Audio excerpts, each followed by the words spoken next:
बिस्मिल्लाहिर्रहमानिर्रहीम। अभी दूसरी पार्ट है male and female reproductive system assessment. हम मेल रिप्रोडक्टिव सिस्टम को और फीमेल रिप्रोडक्टिव सिस्टम को हम किस तरह असेस कर लेंगे। और व्यू ये है कि adolescence is the period of that begins with puberty and ends with the transition to adulthood.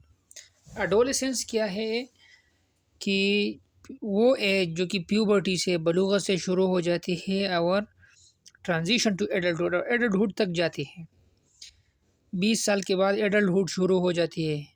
जिस तरह 20 से 40 साल तक, फिर 40 से 60 साल तक, फिर 60 साल से ऊपर 10 से 20 साल तक इसका नाम है एडोलेसेंस। 20 से 40 साल तक के एज का नाम है अर्ली एडल्टहुड। 40 से 60 तक ये मिडल एडल्टहुड है। 60 से ऊपर लेट एडल्टहुड। इससे आगे फिर क्या है, मरना है, कब्र है। ठीक है ना।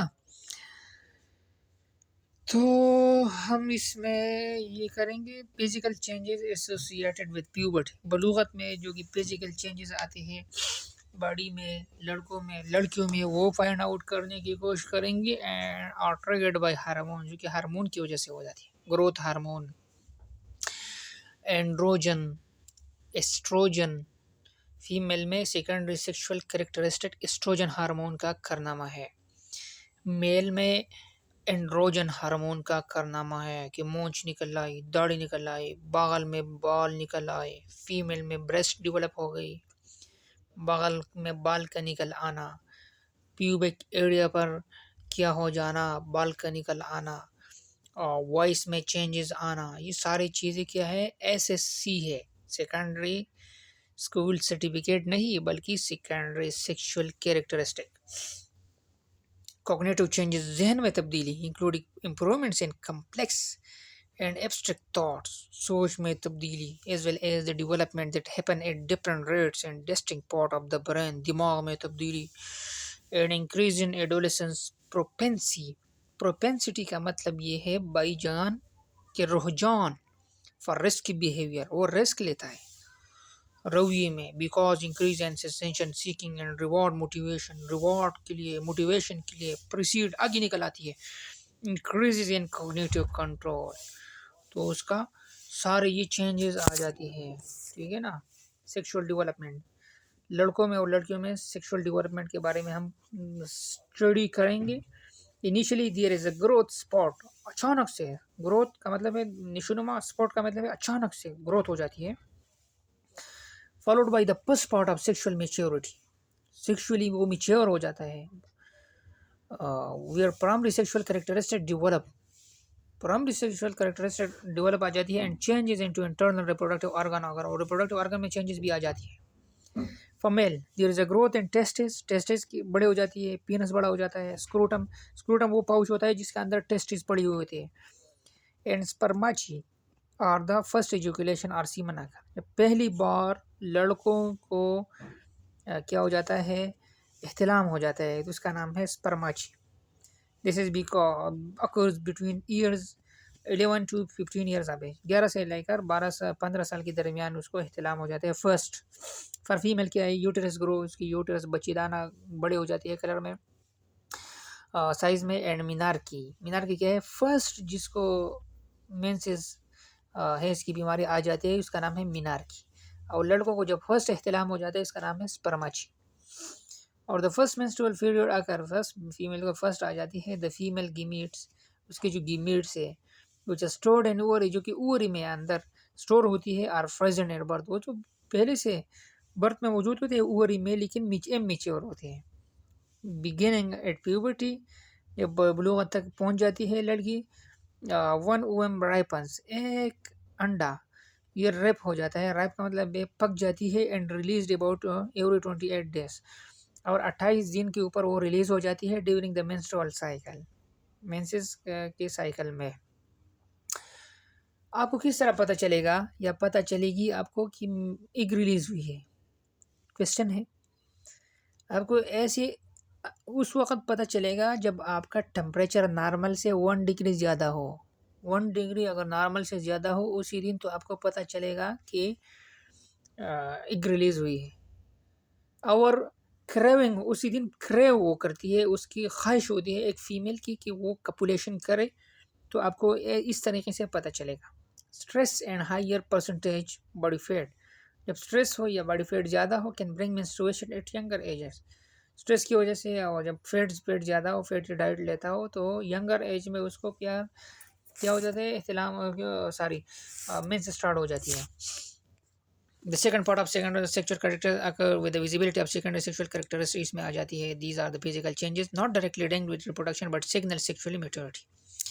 मेल में क्या होगा, for male this includes broader shoulder, उसकी शोल्डर बड़े हो जाती है, एंड लोअर वॉइस, तो उसकी आवाज़ क्या हो जाती है, खुदरी हो जाती है सर, ओ इस तरह की आवाज़ निकलवाता है। इज अ लेरिंग्स ग्रो, क्योंकि लेरिंग्स ग्रो हो जाती है।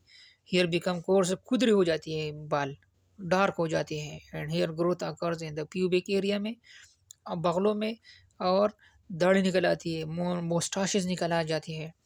फॉर फीमेल में क्या है, breast development occur around the age, 10 साल के अंदर, कि 10 साल के ऊपर उसकी ब्रेस्ट डेवलप हो जाती है। All the full development take several year, उसकी जो ब्रेस्ट है वो फुली जब डेवलप हो जाती है, इसमें तो बहुत साल लगते हैं, लेकिन डेवलपमेंट स्टार्ट हो जाती है 10 साल से। हेप्स ब्रोडन, उसकी जो हेप है नीचे वो ब्रोडन हो जाती है, वाइड हो जाती है, and pubic and under arm hair, और प्यूबिक के ऊपर हेयर का निकल आना, बगलों में हेयर का निकल आना, develop and also becomes dark करने पर उसका वो भी डार्क और कुदरे हो जाती है। ये टेनर स्केल है सेकेंडरी सेक्सुअल ऑर्गन के बारे में, कि क्या हो जाती है, लेफ्ट साइड पे मेल है, राइट साइड पे फीमेल है। मेल को देखो, इसकी पीनस को दिखाया गया है ना, कि पीनस छोटा होता है, फिर बड़ा हो जाता है, बड़ा होके दूसरे नंबर पे थोड़ा सा हेयर भी निकल आता है, फिर हेयर बढ़ जाती है, पीनस भी क्या विजिबल हो जाता है, फिर 4 पे हेयर को देखो कितनी हो गई है, फिर 5 को देखो कितनी खुदरी हो गई है। फीमेल को देखो लेवल 1 पे इसकी छोटी-छोटी निपल होती है, फिर थोड़ा-सा बड़ा हो जाता है, फिर और भी बड़ा हो जाता है, फिर 4 नंबर पे देखो विजुअल नज़र आते हैं आसानी से, फिर 5 नंबर पे देखो कितना डेवलप हो गई है। ये बिल्कुल साइड और साइड वाइज़ के देखो, नंबर दूसरी पिक्चर को साइड से दिखाया गया है, तीसरे को उसकी प्यूबिक एरिया को भी दिखाया गया है। हाँ, ये female reproductive system. Female reproductive system क्या है? Female external genital is collectively known as vulva. इसकी जो एक्सटर्नल सारा जो सिस्टम है उसका कलेक्टिवली इसको कहते हैं vulva, which includes the mons veneris, labia majora, बायर से जो विजाइना के बायर वाला हिस्सा होता है, वो मेजोरा होता है। फिर इसके अंदर एक पर वो होता है, उसका नाम है लेबिया मिनोरा। मेजोरा का मतलब है मेजर, बड़ा, और फिर छोटा, फिर क्लाइटोरस। ठीक है, विजाइना के ऊपर एक चीज़ होती है, इसका नाम है क्लाइटोरस। जब वो टच हो जाता है तो फीमेल को डिज़ायर हो जाती है कपुलेशन का। विजाइनल ओपनिंग, फिर विजाइना होता है, यूरेथ्रल ओपनिंग विजाइना, और इसके अंदर फिर क्या है, यूरेथ्रा, जहाँ से यूरिन बाहर आ जाती है। Female internal reproductive organ consist of vagina, इसमें विजाइना है। विजाइना के अंदर आप जब जाओगी तो फिर क्या आएगा, विजाइना के बाद सर्विक्स आएगा, सर्विक्स के क्रॉस जब कर लोगी इसके अंदर यूटेरस, बच्चेदाना नजर बच्चेदाना आएगा। फिर इसके यूटेरस के ऊपर एक ट्यूब है, उसका नाम है पिल्लोपियन ट्यूब, जिसके ज़रिए से एक नीचे आ जाती है, एंड ओवरीज, जब पीछे जाओगे ओवरीज है।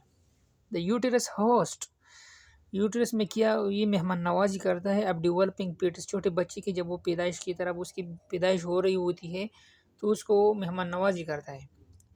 Produce vaginal and uterine secretion, इसके अंदर सिक्रीशंस होते हैं, यूटेरस के अंदर यूटेराइन सिक्रीशन होते हैं, and passes the male sperms through to the fallopian tube, और मेल स्पर्म से विजाइना के ज़रिए से, फिर सर्विक्स के ज़रिए से, फिर यूटरस के ज़रिए से आगे जाके और पिलोपियन ट्यूब में जाती है, वहाँ पर एग होती है, वहाँ पर उसकी कोपुलेशन हो जाती है। While the ovaries release the egg, और ओवरी से एग निकल आ जाते हैं नीचे। The vagina is attach to the uterus, vagina uterus के साथ अटैच होती है थ्रू द सर्विक्स, के दरमियान सर्विक्स होता है। While the uterus is attach to the ovaries, ovaries के ज़रिए से पिलोपियन ट्यूब के ज़रिए से कनेक्ट होते हैं। ये देखो फीमेल एक्सटर्नल जेनिटेला है। इस सारे सिस्टम का नाम है वल्वा। नीचे यह एनस है, इसके ऊपर आप जब जाओगे तो वेजाइना है। फिर वेजाइना के राइट और लेफ्ट साइड पे किया है लेबिया मिनोरा है। फिर इसके ऊपर वाला जो हो उसका नाम है लेबिया मिजोरा। प्रीप्यूस है, स्किन सा है इसका स्किन, मॉन्स प्यूबिस ऊपर वाला हिस्सा जो है ना, उसको मॉन्स प्यूबिस कहा जाता है, क्लाइटोरस है।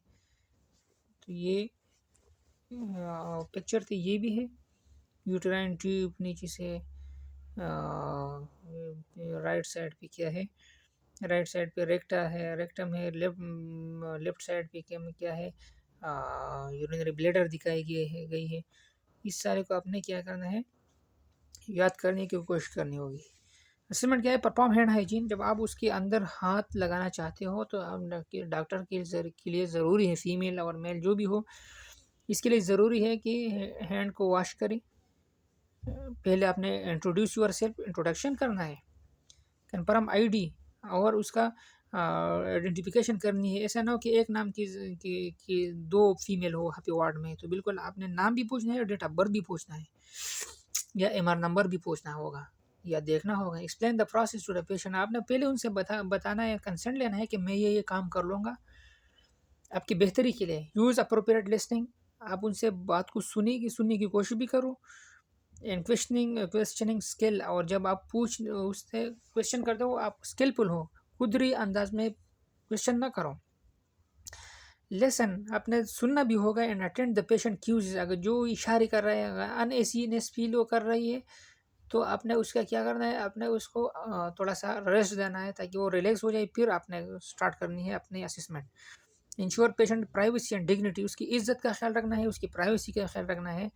उसको एक पर्दे के अंदर ये होना चाहिए। Apply principle of asepsis and aseptic, asepsis ऐसे टेक्निक्स हो, आपने प्रॉपर ग्लव्स पहने हो, और जब ग्लव्स गंदा हो जाए तो आपने दूसरी ग्लव्स को अपने मतलब आपने सेफ्टी जरासीम खुश जरासीम फ्री अंदाज में आपने वो करना है। चेक वाइटल साइन, और वाइटल साइन भी आपने चेक करवाना है, बिल्कुल उसकी वाइटल साइन ठीक हो। ब्लड प्रेशर, पेन, टेम्परेचर, ये सारे। Respiratory rate, female reproductive system health history, present complaint क्या है आपको, हिस्ट्री ऑफ चीफ कंप्लेंट, पहले से कोई मसला तो नहीं है। मेंस्ट्रुअल हिस्ट्री के बारे में पूछो, एज ऑफ मीनार की फर्स्ट हैज बीमारी कब आई थी, लास्ट मंथली पीरियड, आपका पहला भैंस की बीमारी एक महीने की जब आप पहले बंद हो गई है ना, वो किस डेट से।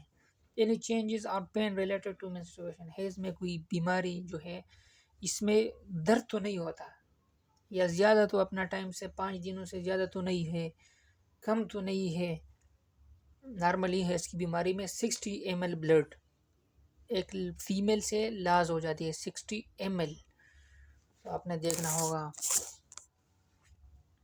पास में गायनाकोलॉजिकल हिस्ट्री, पहले आपने उनसे पूछना होगा कितनी बची हुई है, कितनी प्रेगनेंसीज हो गई है, वाइबल कितनी थी। Age at which puberty begins, किस उम्र पे वो आई थी। How old was the patient when the first sexual encounter occurred, कि जब आप सेक्सुअली एंगेज हो गई, आपकी एज क्या थी। And how many sexual partner has the patient had, उसकी पार्टनर कितनी है। ये गैरों का क्वेश्चन है, मुस्लिम का नहीं है। सेक्सुअल हिस्ट्री के बारे में, and sexually active, which type of contraception is being used. अगर आप फैमिली प्लानिंग की है तो किस टाइप आपने कंट्रासेप्शन की है। फैमिली प्लानिंग की बहुत तरीके हैं। एक तो ये है कि लाइगेशन है, ट्यूबल लाइगेशन है, दूसरा ये है कि कंडोम यूज़ करना है, तीसरा ये है कि नेचुरल फैमिली प्लानिंग, उसी डेज में आपने कंट्रासेप्शन करना, कैपुलेशन करनी है, कि जिसमें अंदेशा ना हो कि एक नहीं है, ठीक है ना। एक्यूट और chronic disease related to the reproductive system, short term और लॉन्ग टर्म। एक्यूट जब जिसका ड्यूरेशन शॉर्ट हो उसका नाम है एक्यूट, जब ज़्यादा आरसी के लिए रह रही है बीमारी तो उसका नाम है chronic. Related to reproductive system including sexually transmitted infection, उनसे ये पूछो कि सेक्सुअल ट्रांसमिटेड इन्फेक्शन तो नहीं है, जिस तरह गोनोरिया है, या ये गोनेट्स के ऊपर दाने का निकल आना, जब इसके अंदर ये दाने निकल हो, मतलब वजाइना के ऊपर दाने हो, जब बच्चा पैदा होता है तो उसको आंखों का मसला हो जाता है। बहुत ज़रूरी है, बहुत ज़रूरी क्वेश्चंस है। Personal history of reproductive problems, personally उसको रिप्रोडक्टिव मसले तो नहीं है। मेनोपॉज के बारे में पूछो, अगर वो 48 ईयर्स है, उसकी एज ज़्यादा है तो पूछो।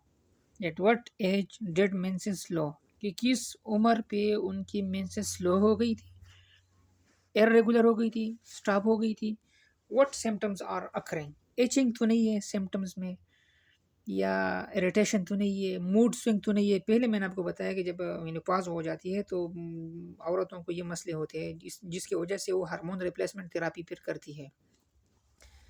Is estrogen replacement therapy being use, क्या आपने एस्ट्रोजन को लिया था या नहीं? एस्ट्रोजन पिल्स भी है, ठीक है ना। इज देयर एनी स्पॉटिंग और ब्लीडिंग, ब्लीडिंग तो नहीं है, स्पॉट्स तो नहीं है, ठीक है।